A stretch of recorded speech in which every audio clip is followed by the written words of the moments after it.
JMJ news కి స్వాగతం। ఈ రోజు వార్తలు చదువుతున్నది శిరీష। ఈ రోజు వార్తల్లోని ముఖ్యాంశాలు।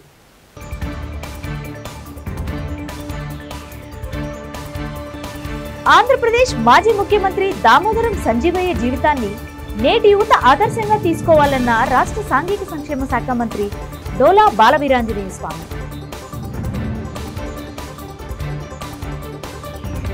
దేశ రక్షణ కోసం నిరంతరం సేవలందిస్తున్న జవాన్ల సేవలు వెలకట్టలేనిదన్న జేసీఏ ఒంగోలు అధ్యక్షులు మేడిశెట్టి వెంకట సుబ్బారావు।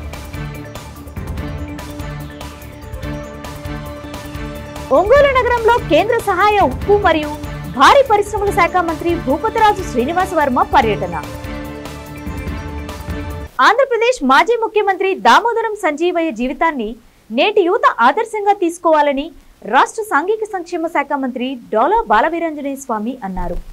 దామోదరం సంజీవయ్య 105వ జయంతిని పురస్కరించుకుని శుక్రవారం ఒంగోలు కలెక్టరేట్ కార్యాలయం ఎదురుగా ఉన్న ఆయన విగ్రహానికి జిల్లా collector Tamim Ansariya, Ongole mayor Gangada Sujatha, joint collector R Gopalakrishna, పలు సంఘాల నాయకులతో కలిసి పూలమాలలు వేసి నివాళులర్పించారు। ఈ సందర్భంగా మంత్రి డోలా బాలవీరాంజనేయ స్వామి విలేకరులతో మాట్లాడుతూ పేదరికంలో పుట్టినటువంటి పిల్లలకు ఉన్నత చదువులు, ఉన్నత వ్యక్తిత్వంతో ముఖ్యమంత్రి, కేంద్ర మంత్రి, కాంగ్రెస్ పార్టీ జాతీయ అధ్యక్షుడు వంటి ఎన్నో పదవులను అధిష్ఠించిన వ్యక్తి సంజీవయ్య అన్నారు। రాష్ట్ర ముఖ్యమంత్రిగా రాష్ట్రాభివృద్ధికి ఆయన ఎన్నో సంస్కరణలకు శ్రీకారం చుట్టారని అన్నారు। జిల్లా కలెక్టర్ తమీం అన్సారియా మాట్లాడుతూ ఉన్నత విలువలు, అంకిత భావానికి నిదర్శనం సంజీవయ్య జీవితం అని అన్నారు। ఆయన ఆశయాలను నేటి తరం నాయకులు ఆదర్శంగా తీసుకోవాలని అన్నారు।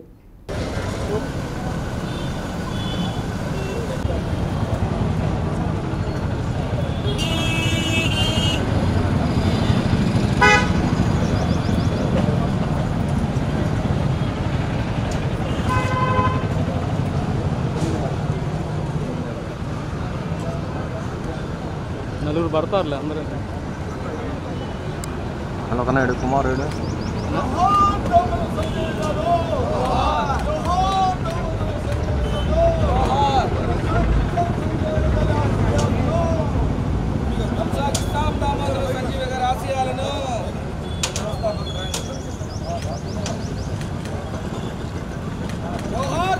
సంజీవయ్య గారు జోహార్ దామోదరం సంజీవయ్య గారు అమర్ రహే దామోదరం సంజీవయ్య గారు అమర్ రహే దామోదరం సంజీవయ్య గారు జోహార్ డాక్టర్ బిఆర్ అంబేద్కర్।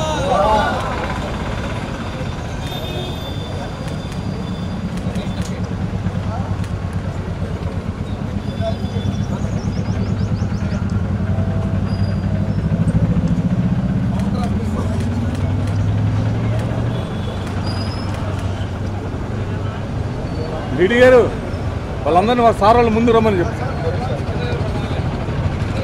నలుగురు సార్లు సార్ కింద పెడతాను।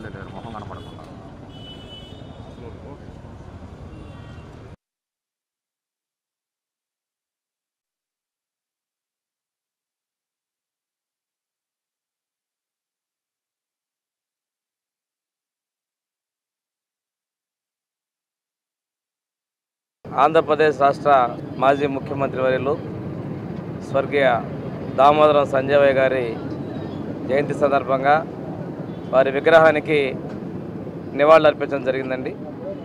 ఈ కార్యక్రమాన్ని కూడా మన ప్రభుత్వం అధికారికంగా నిర్వహించే విధంగా చేస్తూ రాష్ట్రంలోని అన్ని జిల్లాలకు కూడా వీటికి సంబంధించి నిధులు కూడా విడుదల చేయడం జరిగింది।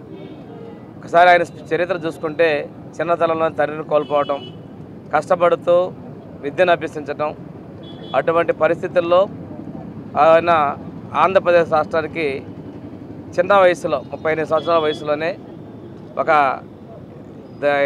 ఎస్సీ దళిత నేత ముఖ్యమంత్రిగా చరిత్ర నిలవడం చాలా గొప్ప విషయం। మొట్టమొదటి చిన్న వయసు, అదేవిధంగా మొట్టమొదటి దళిత ముఖ్యమంత్రికి ఈ రాష్ట్రానికి సేవలు అందించారు।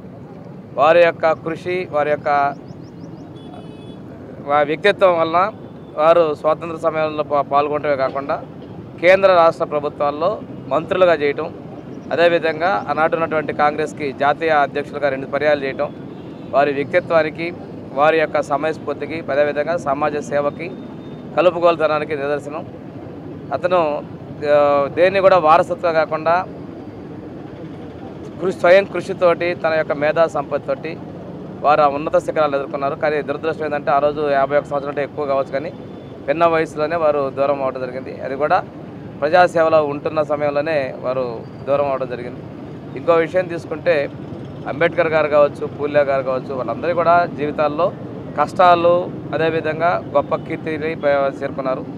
సంజయ్ గారు కూడా అదేవిధంగా కష్టంతో పాటు మంచి ఉన్నత స్థితికి చేరుకోవటం వారి యొక్క కృషికి మనం స్ఫూర్తిగా తీసుకోవాల్సిన అవసరాలు ఉన్నాయి.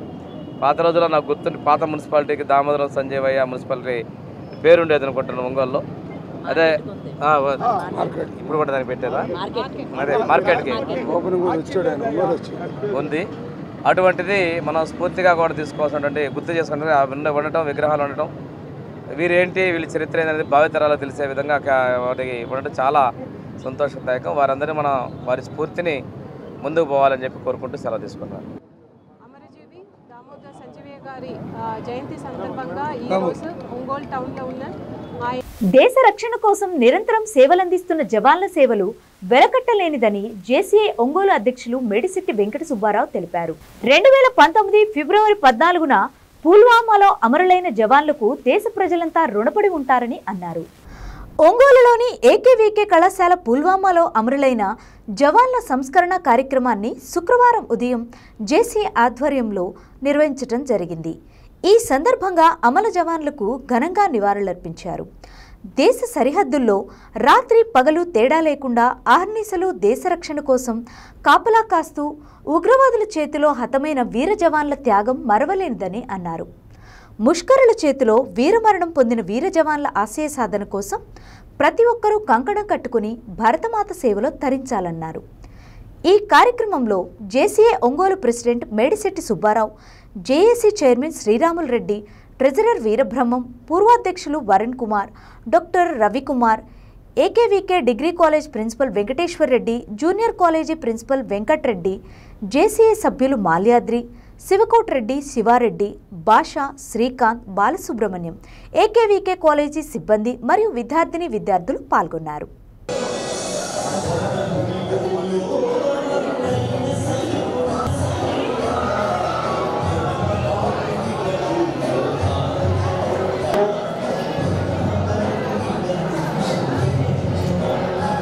ఈ కార్యక్రమాన్ని జరుపుకోవడానికి జేసీఐ నుంచి ఉన్నటువంటి 40 మంది సైనికులు చాలా బాధపడేవాళ్ళు. కానీ ఆ తర్వాత అక్కడ ఉన్నటువంటి ఎంతో సంతోషంగా భరతమాత సేవలో చేస్తున్నటువంటి వీర లడాక్ ప్రాంతానికి, జమ్మూ నుంచి లడాక్ ప్రాంతానికి వెళ్తూ ఉంది. పుల్వామా అనేటువంటిది శ్రీనగర్కు దగ్గరగా ఉంటుంది, గుర్తుందా?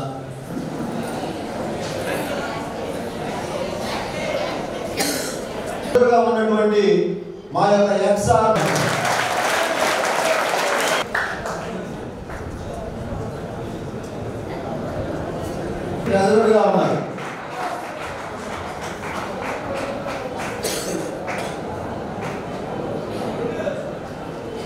ఈ సందర్భంగా వేదిక మీద ఉన్నటువంటి అతిథులందరూ కూడా మన యొక్క హీరోస్, మన దేశ హీరోస్ అయినటువంటి మన అమరులైన జవాన్లు. అయితే భారతదేశం మీద తీవ్రవాదులు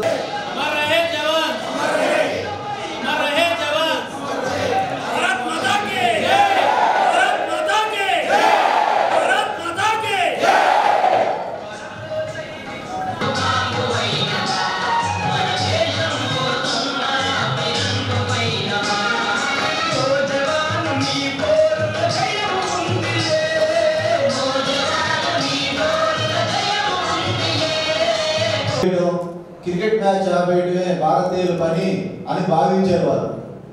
కానీ దేశం ఇప్పుడు ప్రస్తుతం సమర్థవంతమైనటువంటి నాయకుల చేతిలో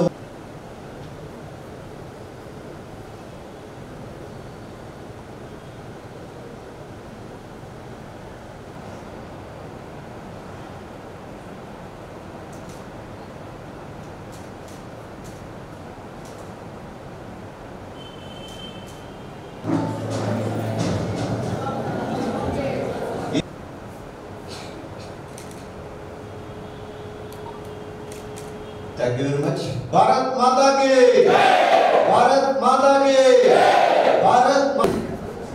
ఫిబ్రవరి 14 అనేటువంటి ఒక రోజుని పాశ్చాత్య సంస్కృతిలో వెస్ట్రన్ కల్చర్లో భాగంగా వారు అనవసరమైనటువంటి ఒక రోజుని మన భారతదేశానికి రుద్ది భారతదేశం యొక్క విలువలను వారు పాడు చేసే విధంగా ప్రయత్నిస్తుండగా అటువంటి సమయంలో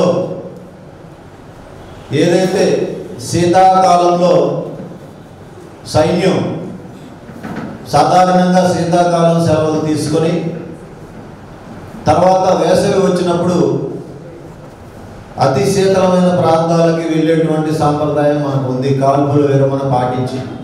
అయితే భారతదేశం సైనికులు సిఆర్పిఎఫ్ దళాలు వారు విధుల్లో చేరదామని బస్సులో ప్రయాణిస్తుండగా ఇదే రోజున 2019వ సంవత్సరంలో ఈ యొక్క తీవ్రవాది సూసైడ్ బాంబర్గా వారు ప్రయాణించేటువంటి బస్సుకు అడ్డుగా నిలబడి తనను తాను పేల్చుకొని మన దేశానికి చెందినటువంటి సుమారుగా 40 మంది సైనికులను వారు ఇలా చంపేస్తే ఆ రోజు దేశం ఎంతో బాధపడి ఆ ఫిబ్రవరి 14ని బ్లాక్ డేగా జరుపుకుంటుందని మనందరికీ తెలియజేశారు మన ప్రిన్సిపల్ మన వెంకటేశ్వర రెడ్డి మాస్టర్. అయితే జూనియర్ ఛాంబర్ ఇంటర్నేషనల్ అనేటువంటి ఒక యూత్ ఆర్గనైజేషన్ ఖచ్చితంగా యువతలో మంచి విలువలు మంచి క్రమశిక్షణ నేర్పించాలని యువతను సరైన మార్గంలో పెట్టాలని ప్రతిజ్ఞ తీసుకొని యువతకు అవసరమైన కార్యక్రమాలు చేసేటువంటి ఈ జూనియర్ ఛాంబర్ ఇంటర్నేషనల్ ఆర్గనైజేషన్ ఒంగోలులో ఏర్పాటై ఇది 50వ సంవత్సరం. ఈ 50వ సంవత్సరాన్ని మేము గోల్డెన్ జూబ్లీ ఇయర్గా జరుపుకుంటాం. ఆ గోల్డెన్ జూబ్లీ సంవత్సరానికి ప్రెసిడెంట్ అయినటువంటి వ్యక్తి మన జేసీ సుబ్బారావు గారు. వారిని మీ అందరూ కూడా పరిచయం చేస్తున్నాం. అలాగే జూనియర్ ఛాంబర్లో 40 సంవత్సరాలు దాటిన వాళ్ళు అంటే యువత నుంచి మధ్య వయసుకు వచ్చిన వాళ్ళు ఎక్కడికి వెళ్ళాలని ఆలోచిస్తే వారు ఎక్కడికి పోకూడదు, వారి యొక్క సేవలు ఆర్గనైజేషన్కి అవసరమైన ఉద్దేశంతో జేసీస్ అలూమ్నీ క్లబ్ అని స్టార్ట్ చేస్తే ఆ అలూమ్నీ క్లబ్కి మీ ఏకేవికే అలూమ్నీని మా జేసీ శ్రీరామరెడ్డి గారు వారు ఏకేవికే ఓల్డ్ స్టూడెంట్ కదా, ఆయన Sriram concept school correspondent Ongole. వారిని చైర్మన్ గారిని మీ అందరికి పరిచయం చేస్తూ ఉన్నాము. అలాగే ఈ ప్రోగ్రామ్ని మేము ఏకేవికేలో నిర్వహించాలి, ఇది ఈ కార్యక్రమానికి సరైన వేదిక అని మేము అనుకున్నప్పుడు వెంకటేశ్వర రెడ్డి సార్ని వచ్చి కలిస్తే ఎవరైనా ఒక ప్రోగ్రామ్ని అనుమతి ఇవ్వాలంటే 1-2 సార్లు ఆలోచిస్తారు. కానీ దేశభక్తిలో జాతీయతలో ఎప్పుడు ముందుండేటువంటి మన కళాశాల, ఈ కళాశాలలో ఉన్నటువంటి ప్రిన్సిపల్ గారు చాలా పెద్ద మనసుతో మీకు ఏం కావాలో చెప్పండి, మేము మీకు రేపు అన్ని ఏర్పాట్లు చేస్తామని మా అందరికీ పర్మిషన్ ఇచ్చి ఈ కార్యక్రమాన్ని ఇంత ఘనంగా నిర్వహించడానికి మాకు సహాయ సహకారాలు అందించినటువంటి మన degree college principal Venkateswara Reddy సార్కి మనస్ఫూర్తిగా కృతజ్ఞతలు తెలియజేస్తున్నాము. అలాగే పరీక్షలు బిజీలో ఉన్నా కూడా, ల్యాబ్స్ జరుగుతూ ఉన్నా కూడా ఈ కార్యక్రమాన్ని చేసుకోవడానికి ఉదయం నుంచి మాకు వెన్నుదన్నుగా ఉంటున్నటువంటి మన intermediate college principal Sri Venkatareddy గారిని కూడా మనస్ఫూర్తిగా ఆయనకు ధన్యవాదాలు తెలియజేస్తున్నాము.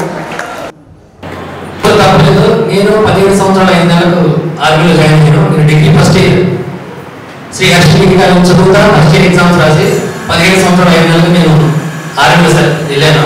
17 సంవత్సరాల 10 రోజులు సర్వీస్ చేసి 2022 ఏప్రిల్ 35 వెళ్ళాను. నేను వెళ్ళింది వచ్చింది చాలా తక్కువ, ఎవరికి తెలియలేదు. ఇప్పటి నుంచి మళ్ళీ నేను వేరే జాబ్ చేసుకోవాలన్నా వ్యాపారం చేసుకోవాలన్నా చాలా సమయం ఉంది. అందుకే చెప్తున్నాను స్టూడెంట్స్కి, తక్కువ సమయంలో వెళ్ళడానికి, సేవ చేయడానికి మరియు దానితో పాటు మీ కుటుంబం యొక్క ఆర్థిక స్థితిని కూడా మెరుగుపరచుకోవచ్చు. దేశ సేవ చేసి వచ్చి మళ్ళీ మీ యొక్క వేరే రంగాల్లో మీరు పాటుపడవచ్చు, ఇంకా చాలా అభివృద్ధి చెందవచ్చు. ముందు కొన్ని దేశాలు ఇప్పుడు కూడా ఫస్ట్ సైన్యంలో పనిచేస్తే కానీ గవర్నమెంట్ జాబ్ రాదు. అలాంటిది ఇప్పుడు మనం సైన్యం పనిచేసి వచ్చి కూడా మనం పెద్ద పెద్ద రంగాల్లో వెళ్ళచ్చు. ప్రతి ఒక్కరు దేశభక్తితోటి సైన్యంలో ఉంది. అమ్మాయిలు కూడా ఇప్పుడు ఇండియన్ ఆర్మీలో కూడా అమ్మాయిలు స్టార్ట్ అయ్యారు. అందరూ దేశభక్తితోటి సైన్యంలో జాయిన్ అవ్వాలని మనస్ఫూర్తిగా కోరుకుంటూ ప్రతి ఒక్కరికి ఈ అవకాశం ఇచ్చిన అందరికీ ధన్యవాదాలు.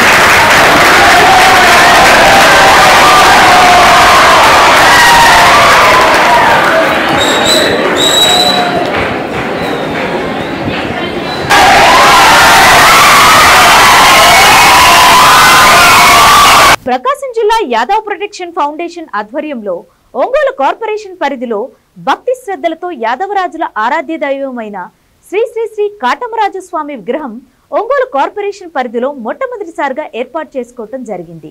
భారత చైతన్య యువజన పార్టీ జాతీయ అధ్యక్షుడు బోడే రామచంద్ర యాదవ్ స్ఫూర్తితో మొట్టమొదటిసారిగా కాటమరాజు స్వామి విగ్రహాన్ని ఏర్పాటు చేసుకున్నట్టుకు గత వైసీపీ ప్రభుత్వంలో ఒంగోలు మాజీ మంత్రివర్యులు శాసనసభ్యులు బాలినేని శ్రీనివాసరెడ్డి గారికి మా ప్రొటెక్షన్ తరపున అర్జీ పెట్టుకోవడం జరిగిందని, వారి చొరవతో మున్సిపల్ కార్పొరేషన్లో కౌన్సిల్ ద్వారా ఆమోద ముద్ర పొందడం జరిగిందని, అలాగే ఇప్పుడున్న టీడీపీ ప్రభుత్వం వారు మాకు అనగా ఫిబ్రవరి 12వ తారీఖున స్వామివారి జయంతి సందర్భంగా స్వామివారి దగ్గర ఫౌండేషన్ టీం వారు మరియు కొంతమంది అతిథులను ఆహ్వానించుకొని పూజా కార్యక్రమాలు జరుపుకున్నాము.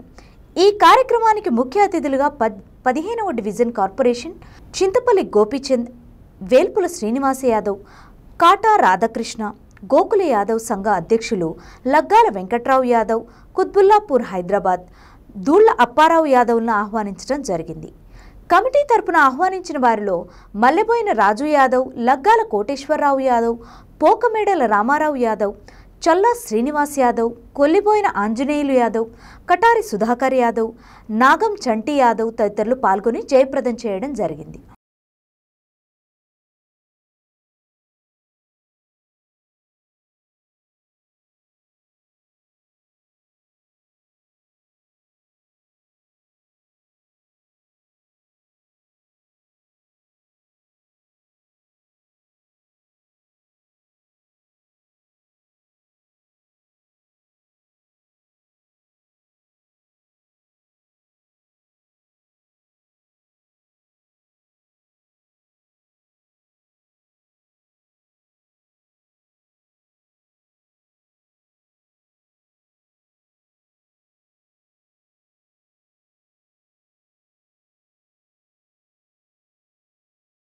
ఒంగోలు కార్పొరేషన్ పరిధిలో శ్రీ శ్రీ కాటమరాజు స్వామి విగ్రహము ప్రకాశం జిల్లా యాదవ్ ప్రొటెక్షన్ ఫౌండేషన్ ఆధ్వర్యంలో జరగడం మా ఆధ్వర్యంలో జరగడం చాలా సంతోషంగా ఉన్నది.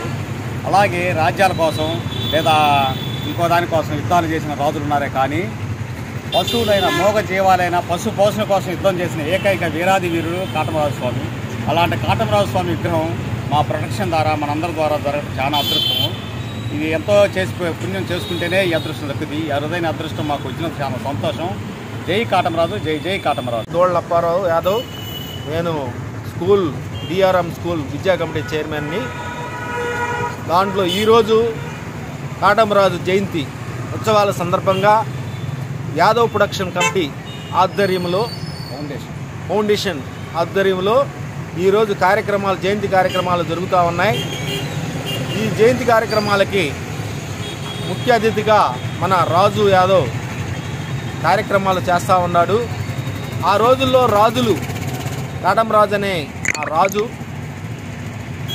ఆవుల్ని మేపుకుంటూ ఎన్నో ఆవుల్ని జీవాలని ఎన్నో ఉద్యమాలు చేసి రాజరికాని కోసం ఎన్నో సేవలు చేశాడు స్వాముల వారు.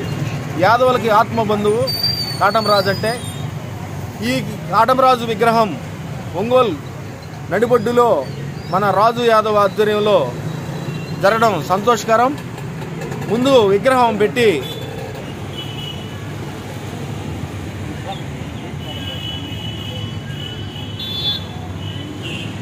కాటమరాజు స్వామికి, కాటమరాజు స్వామికి, కాటమరాజు స్వామికి, కాటమరాజు స్వామికి వాయిస్ తీసుకున్నారు.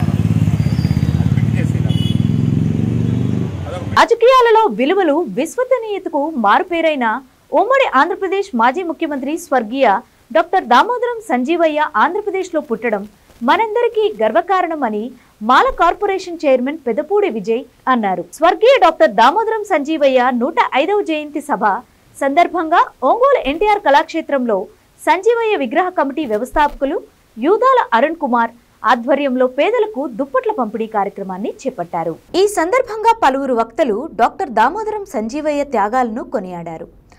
ఈ కార్యక్రమానికి మాజీ మున్సిపల్ కౌన్సిలర్ యూదాల రాజశేఖర్ అధ్యక్షత వహించారు.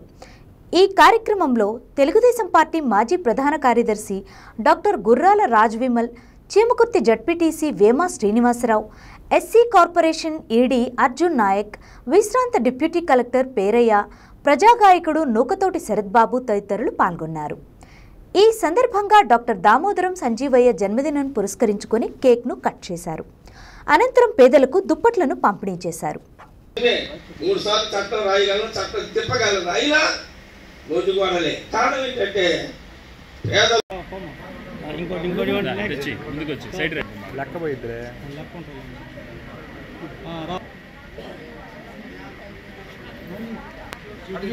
నాదేం ఫోటో కాదు, దయచేసి మీరు ఎవరు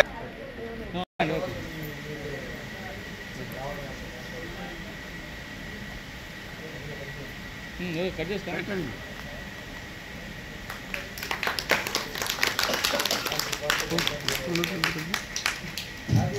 సంజీవయ్య గారికి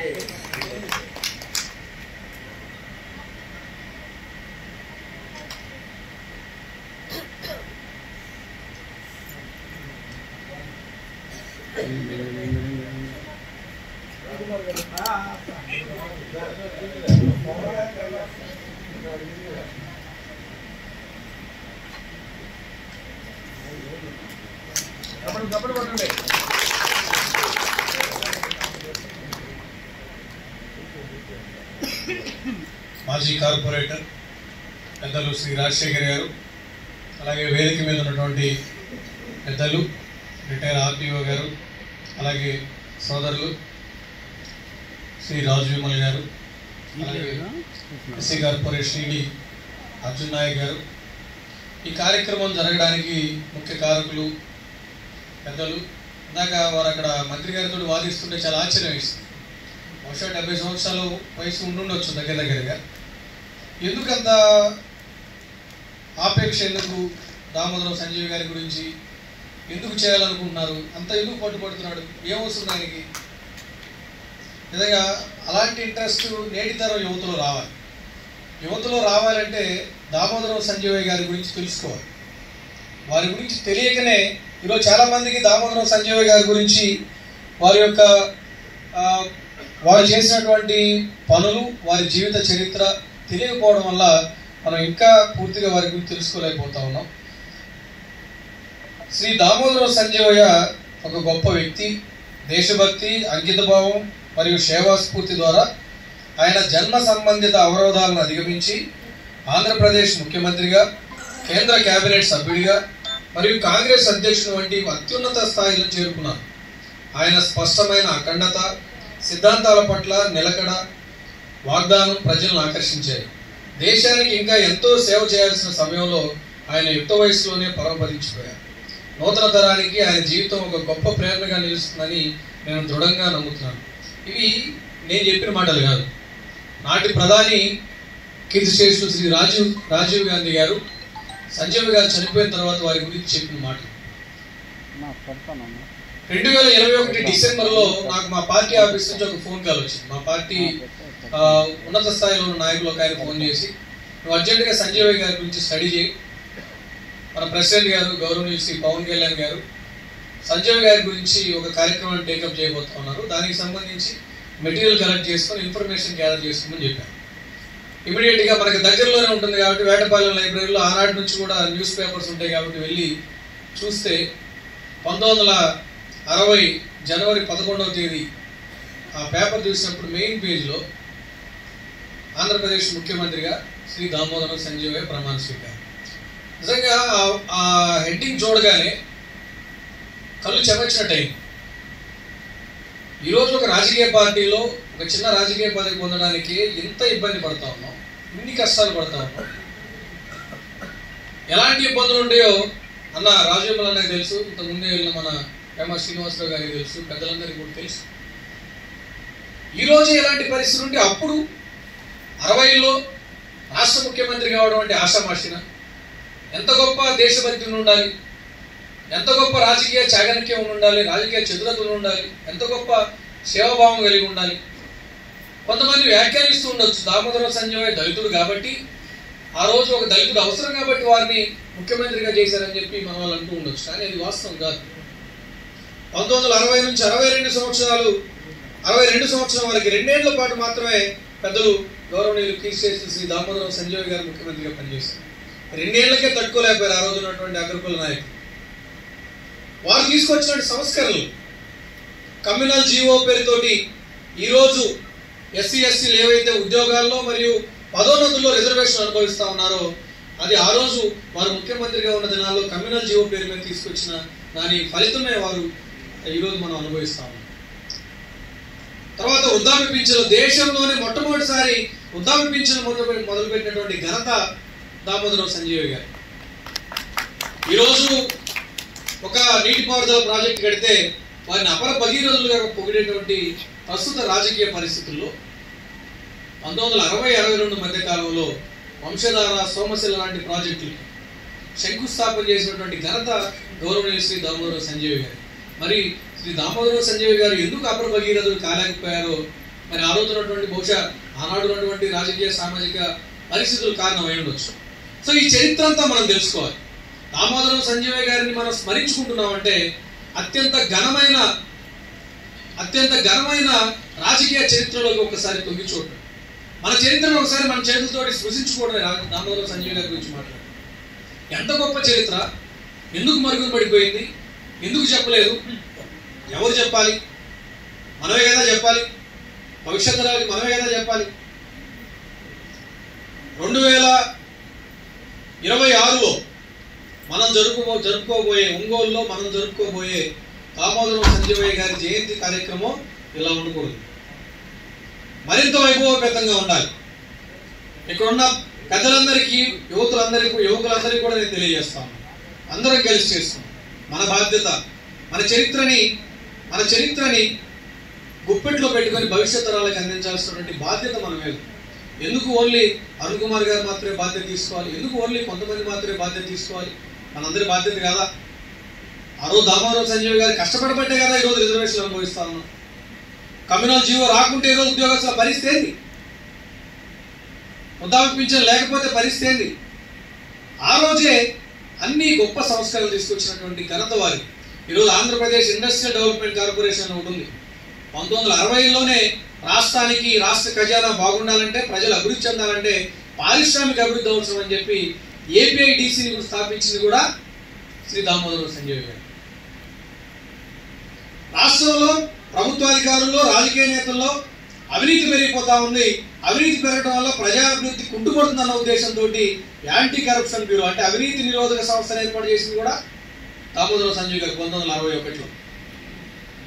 అత్యంత పిన్న వయసులో 1921లో పుట్టిన శ్రీ దామోదరం సంజయ్ గారు 1950లో 29 సంవత్సరాలకి ఆనాడు ఉన్నటువంటి రాజ్యాంగ పరిషత్తులో సభ్యుడిగా వారు ఎన్నికయ్యారు. కేవలం దళితులు అవడం వల్ల మాత్రం ఎన్నికయ్యారా? దామోదరం సంజయ్ గారు కవి, లాయర్ స్వయాన ఆయన. ఆ రోజు ఉన్నటువంటి గొప్ప గొప్ప సాహిత్యకారులతో వారికి సంబంధాలు ఉన్నాయి. ఇన్ని గొప్ప సంస్కరణలు చేసినటువంటి దామోదరం సంజయ్ గారి యొక్క చరిత్రని, ఆ గొప్పతనాన్ని భవిష్యత్తు. ఒంగోలు నగరంలో కేంద్ర సహాయ ఉక్కు మరియు భారీ పరిశ్రమల శాఖ మంత్రి భూపతిరాజు శ్రీనివాస వర్మ శుక్రవారం పర్యటించారు. ఈ సందర్భంగా ఆర్టీఓ లక్ష్మీ ప్రసన్న మరియు బీజేపీ నాయకులు ఆయనకు ఘన స్వాగతం పలికారు. అనంతరం పలువురు బీజేపీ నాయకులు మంత్రిని సత్కరించారు. అనంతరం ప్రకాశం జిల్లా బీజేపీ జిల్లా అధ్యక్షుని సెగ్గం శ్రీనివాసరావు ప్రమాణ స్వీకార కార్యక్రమంలో కేంద్ర మంత్రి పాల్గొన్నారు. జిల్లా వ్యాప్తంగా ఉన్న బీజేపీ నాయకులు అధిక సంఖ్యలో ఈ కార్యక్రమంలో పాల్గొన్నారు. ప్రకాశం జిల్లాలో భారతీయ జనతా పార్టీని బలోపేతం చేసేందుకు నూతన కార్యవర్గం కృషి చేస్తుందని తెలిపారు. రాష్ట్ర కార్యవర్గానికి, మా బీజేపీ కుటుంబ సభ్యులందరికీ కూడా పదవి స్వీకారం వెనుక దాని వెనుక ఉన్న ప్రతి ఒక్క బీజేపీ కార్యకర్తలు వాళ్ళ అభిలాష, వాళ్ళు వేసుకున్న ఒక పునాదులు. కేంద్ర కార్యవర్గాన్ని పరంపరలో మనం ముందుకు వెళ్తున్న జీవితము దేశానికి ఇవ్వు, దేశభక్తికి ఇవ్వు అని చెప్పి అలాంటి మొత్తము దేశం కోసం, దేశభక్తి కోసము ఆయన పాటుపడుతూ ఉన్న వాళ్ళని ఈ స్టేజ్ మీద మనం చూస్తున్నాం. ముందుకు వెళ్ళాలన్నా కుటుంబ పరంగా, వ్యక్తిపరంగా ఏ స్థితిలోనైనా నిలబెట్టగలిగిన స్థాయి కాలానికే ఉంది. అలాంటి కాలం ఇవ్వగలిగిన వాళ్ళు మన బీజేపీలో అంటూ ఉంటాం. జనరల్గా ఒక అదృష్టం అనేది జనరల్గా మనలో ఉన్న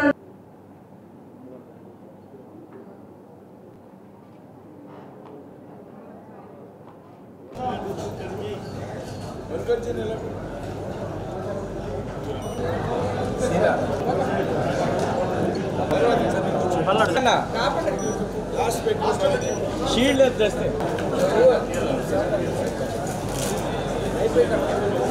ఇదే కార్యక్రమం రావి గారు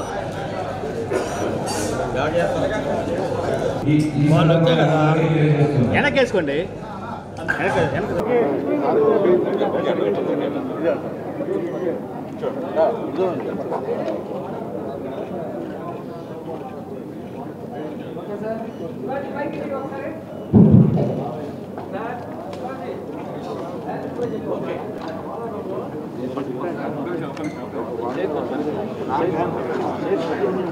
కృష్ణారాజు గారు మీ బిల్లు ఇప్పుడు 23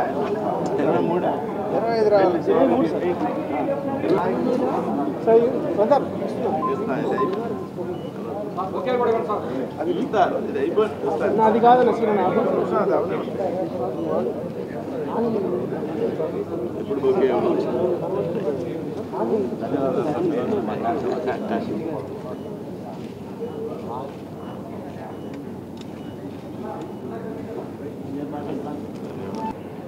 ఈ రోజున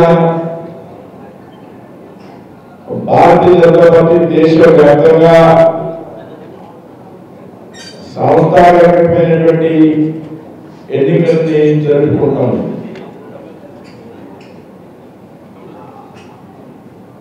దేశంలోనే అతిపెద్ద రాజకీయ పార్టీ భారతీయ జనతా పార్టీ. దేశంలోనే అత్యధిక సభ్యత్వం కలిగినటువంటి రాజకీయ పార్టీ భారతీయ జనతా పార్టీ రోజున ప్రపంచంలో. భారతీయ జనతా పార్టీ కార్యకర్త ఆధారంగా పనిచేస్తుంది.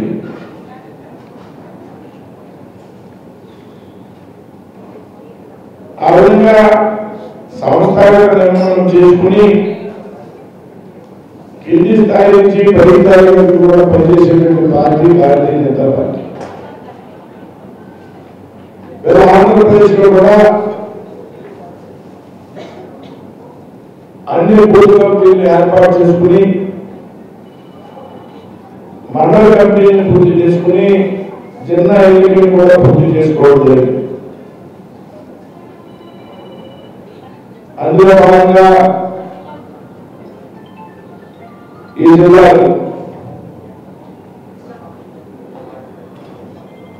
జగ్గం శ్రీనివాస గారు మిత్రులు పోలవరం ప్రధాన కార్యదర్శి ఉన్నారు. ఆయన జిల్లా అధ్యక్షుడిగా ఎన్నిక కావడం జరిగింది.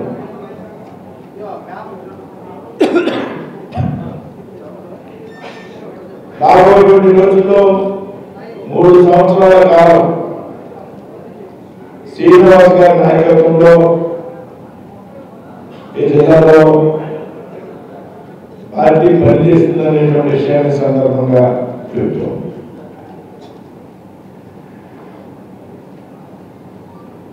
మండలాల్లో అధ్యక్షులు ఎవరున్నారు,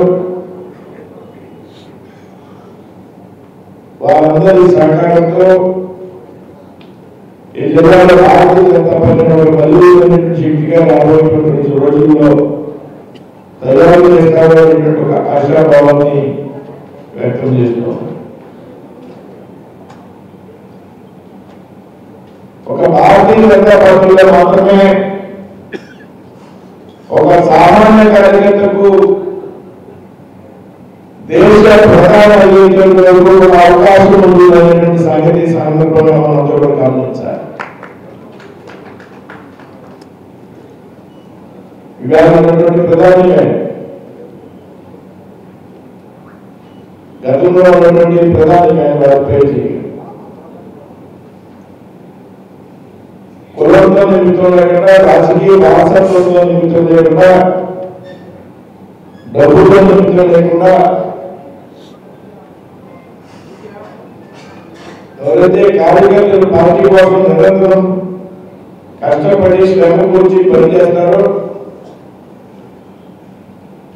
వారు దేశ ప్రధాని అయ్యేటువంటి అవకాశం, లేకపోతే అఖిల భారత స్థాయి అధ్యక్షుడు అయ్యేటువంటి అవకాశం కూడా భారతీయ జనతా పార్టీలో ఉంటుందనేటువంటి విషయాన్ని అందరూ గ్రహించాలి దయచేసి. కాబట్టి ఉన్నటువంటి మండలాధ్యక్షుడు అడుగుతున్నారు, నూతనంగా ఎన్నికైనటువంటి మండలాధ్యక్షుడు మీ మండలాల్లో కార్యకర్తలను పనిచేసి 40 రోజుల్లో భారతీయ జనతా పార్టీని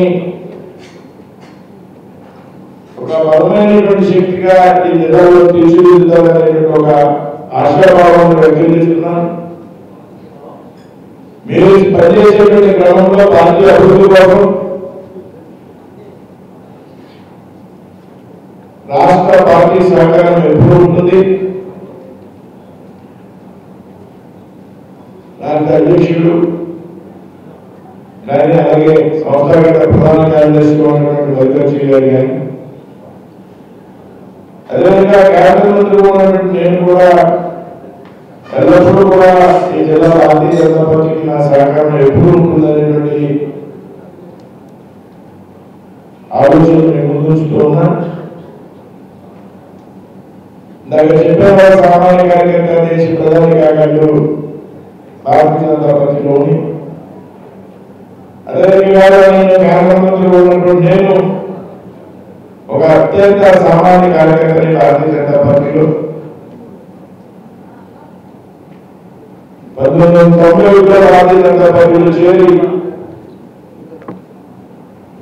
కార్యకర్తగా మళ్ళీ ప్రారంభించి ప్రజల యొక్క సూచనతో రాష్ట్ర పార్టీ ఏమి ఆదేశిస్తే ఆ కార్యక్రమాన్ని నిరంతరం కూడా చేస్తూ ఈ విధంగా శ్రీనివాస్ గారు జిల్లా అధ్యక్షుడిగా ఉంటే ఉమ్మడి పశ్చిమ గోదావరి జిల్లాకి 9 సంవత్సరాల పాటు అధ్యక్షుడిగా పనిచేశారు. ఆ తర్వాత రాష్ట్ర కార్యదర్శిగా అంతకుముందు అనేక పనులు భారతీయ జనతా పార్టీలో పనిచేస్తే అనేక మంది భారతీయ జనతా పార్టీలో ఎందుకు ఇంత కష్టపడి పనిచేస్తున్నారు, మీకు రాజకీయపరమైనటువంటి అవకాశాలు ఏముంటాయి, మీకు భవిష్యత్తు ఉంటుంది అనేటువంటి అనేక మంది జనతా పార్టీలో ఉన్నటువంటి నాయకులు కార్యకర్తలు హేళన చేస్తే 2024లో ఉత్తర శ్రీనివాసరావు అనేటువంటి సామాన్య కార్యకర్తను భారతీయ జనతా పార్టీ కేంద్ర మంత్రిని చేసింది అనేటువంటి విషయాన్ని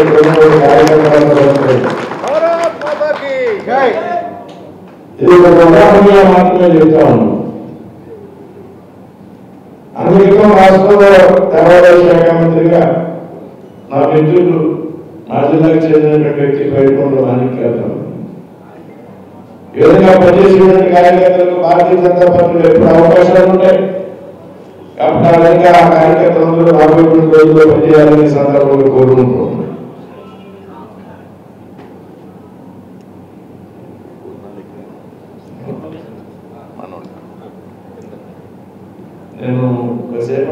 దేశంలో కార్యకర్త స్థాయి నుంచి ప్రధాని స్థాయికి అవ్వగల ఏకైక పార్టీ భారతీయ జనతా పార్టీ అని కేంద్ర సహాయక ఉక్కు మరియు భారీ పరిశ్రమల శాఖ మంత్రి భూపతిరాజు శ్రీనివాస వర్మ తెలిపారు.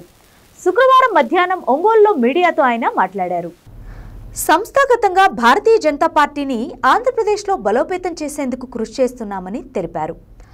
ఆంధ్రప్రదేశ్ను అన్ని రకాలుగా అభివృద్ధి పరిచేందుకు కేంద్ర ప్రభుత్వంలోని బీజేపీ ప్రభుత్వం కృషి చేస్తుందని కేంద్ర మంత్రి భూపతిరాజు శ్రీనివాస వర్మ తెలియజేశారు. రాష్ట్రంలోని అన్ని రకాలుగా పరిశ్రమల అభివృద్ధి చేసేందుకు కృషి చేస్తున్నామని అన్నారు.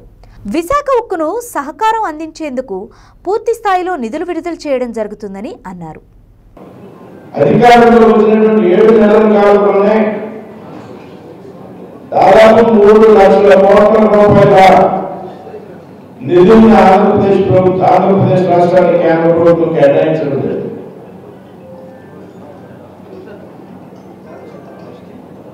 అమరావతి రాజధానిగా నిర్మాణం పూర్తి చేయడానికి, పోలవరం ప్రాజెక్టు యొక్క నిర్మాణానికి, ఏదైతే దేశం నలుమూల నుండి కలుపుతూ అమరావతి నగరానికి రైలు మార్గాలను ఏర్పాటు చేయడానికి,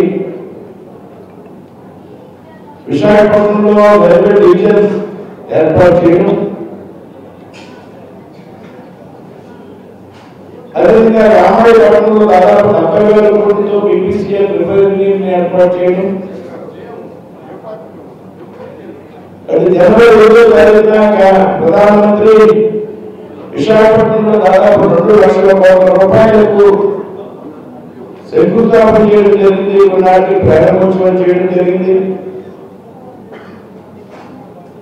కొత్త రైలు అభివృద్ధికి పెద్ద ఎత్తున నిధులు కేటాయించడం జరిగింది. ఈ విధంగా ఆంధ్రప్రదేశ్ రాష్ట్ర అభివృద్ధికి ఏది కావాలి, ఏమి అవసరం ఉంటే అవసరాలు తెలుసుకుని పెద్ద ఎత్తున కేంద్ర ప్రభుత్వం సహకరిస్తూ ఉన్నటువంటి విషయంలో ఏమాత్రం కూడా అనుమానం.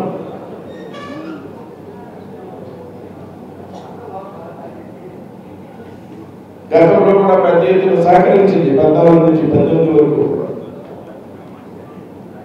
పెద్ద ఎత్తున రాష్ట్రంలో విద్యా సంస్థలు నెలకొల్పి ఏదైతే భారతీయ జనతా పార్టీ చెప్పిందో తమిళ సర్కారు రాష్ట్రంలో కేంద్రంలో ఒకే రకమైన ఒకే కోర్టుకు చెందినటువంటి ఒకే పార్టీకి చెందినటువంటి ప్రభుత్వాలు ఉంటే చక్కటి సమన్వయంతో ముందుకు వెళ్ళొచ్చు అనేటువంటి ఒక ఆలోచన ఉండదో అందులో భాగంగా రాష్ట్రంలో కేంద్రంలో ఒకే కోర్టు ప్రభుత్వాలు అధికారంలో ఉన్నాయి కాబట్టి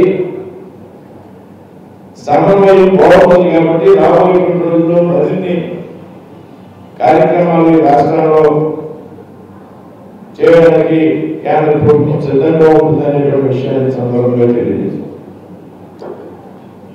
అన్నింటి మించి కార్మిక శాఖ మంత్రిగా ఉన్నాను కాబట్టి విశాఖపట్నం స్టీల్ ప్లాంట్ గురించి మాట్లాడాల్సినటువంటి బాధ్యత నాకు.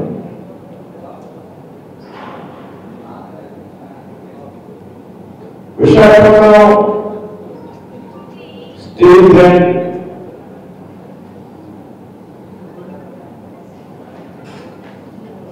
చాలా నష్టాలుగా ఉందనేటువంటి విషయం మనందరికీ కూడా తెలుసు.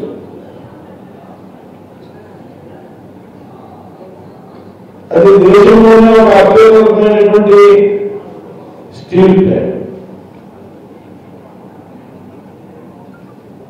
అదే కొన్ని కారణాల వల్ల పెద్ద ఎత్తున నష్టాలు అవుతున్న సందర్భంలో కేంద్ర ప్రభుత్వం విధానం ఏదైతే ఉందో నష్టాలు ఉన్నటువంటి డిజిన్వెస్ట్మెంట్ కార్యక్రమం కింద దాన్ని ప్రైవేటైజేషన్ చేయాలని ఆలోచన చేస్తే పెద్ద ఎత్తున ఆంధ్రప్రదేశ్ ప్రజలకు మనోభావాలు జరుగుతాయి. ఎందుకంటే ఆంధ్ర రాష్ట్ర ప్రజలు విశాఖ ఉక్కు ఆంధ్రప్రదేశ్ పేరుతో ఉద్యమాలు చేసి దాదాపు 32 మంది ప్రాణాలు కోల్పోయి దాని ఆధారంగా వచ్చినటువంటి పరిశ్రమ విశాఖ స్టీల్ ప్లాంట్. అదే ప్రత్యేకంగా తీవ్ర సంక్షోభంలో ఉంది. గతంలో సంక్షోభంలో ఉన్నప్పుడు అప్పుడు కూడా ఏదైతే ఎన్డీఏ ప్రభుత్వంలో 76 వాజ్పేయి గారి నాయకత్వంలో నేతృత్వంలో ఉన్నటువంటి ప్రభుత్వం ఆర్థిక ప్యాకేజీ కూడా జరిగింది. రోజు ఏదైతే ఆంధ్ర ప్రజల యొక్క సెంటిమెంట్ ఉన్నదో పెద్ద ఎత్తున నష్టాలు వస్తున్నప్పటికీ కూడా కేవలం ఆంధ్ర రాష్ట్ర ప్రజల యొక్క మనోభావాలను దృష్టిలో పెట్టుకుని ప్రధాన ముఖ్యమంత్రి గారు ఆర్థిక మంత్రి గారు 13,400 కోట్ల రూపాయలని ఆర్థిక ప్యాకేజీకి ఇవ్వడం జరిగింది.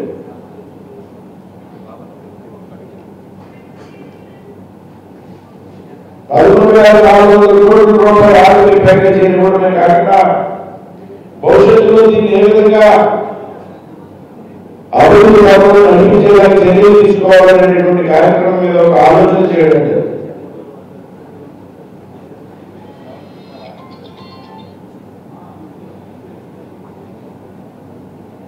అదేవిధంగా దేశంలో ఇవాళ స్టీల్ ఉత్పత్తి 2030 సంవత్సరం కల్లా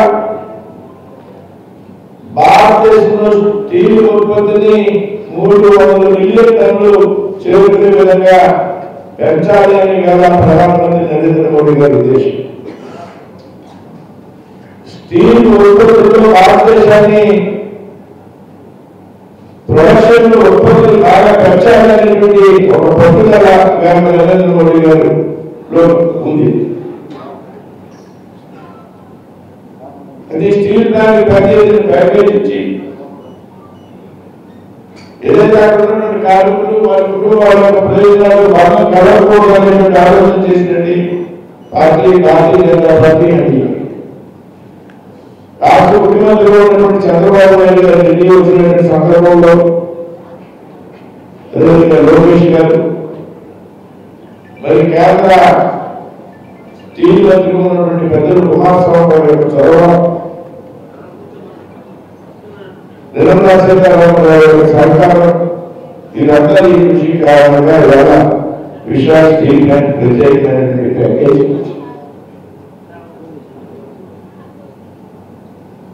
రాబోయే రోజుల్లో విశాఖ స్టీల్ ప్లాంట్ మొదలు వరకు ఏ విధమైనటువంటి ఇబ్బంది ఉండదనే విషయాన్ని సందర్భంగా స్పష్టం చేస్తుంది.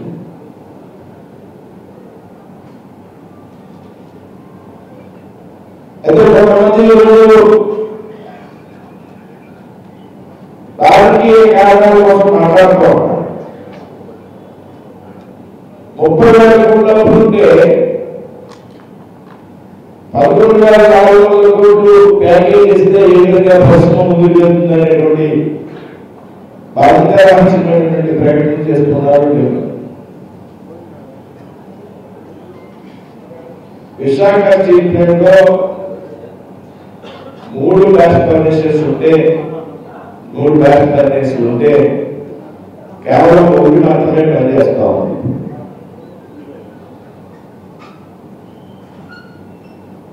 ప్లాంట్ యొక్క ఉత్పత్తి సామర్థ్యంలో సగం ఉత్పత్తి కూడా ఇప్పుడు కొనసాగుతుంది. ఆర్థిక లేని కారణంగా వేరే ప్యాకేజీ ఆధారంగా 3 బ్లాస్ట్ ఫర్నేస్ని కూడా ఉపయోగంలోకి తీసుకొచ్చి దాదాపు 7.3 మిలియన్ టన్స్ దాని ఉత్పత్తి సామర్థ్యం పూర్తి ఉత్పత్తిని చేయడం ద్వారా ఒక క్రమ పద్ధతిలో స్టీల్ ప్లాంట్ యొక్క నష్టం. ఈ రోజు వార్తల్లోని ముఖ్యాంశాలు మరోసారి.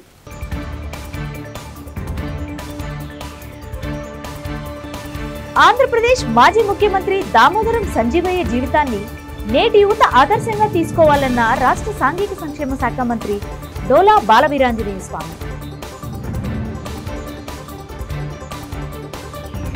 దేశ రక్షణ కోసం నిరంతరం సేవలందిస్తున్న జవాన్ల సేవలు వెలకట్టలేనిదన్న జేసీఐ ఒంగోలు అధ్యక్షులు మేడిశెట్టి వెంకట సుబ్బారావు. ఒంగోలు నగరంలో కేంద్ర సహాయ ఉప్పు మరియు భారీ పరిశ్రమల శాఖ మంత్రి భూపతిరాజు శ్రీనివాస వర్మ పర్యటన. చూస్తూనే ఉండండి మీ జేఎంజే న్యూస్.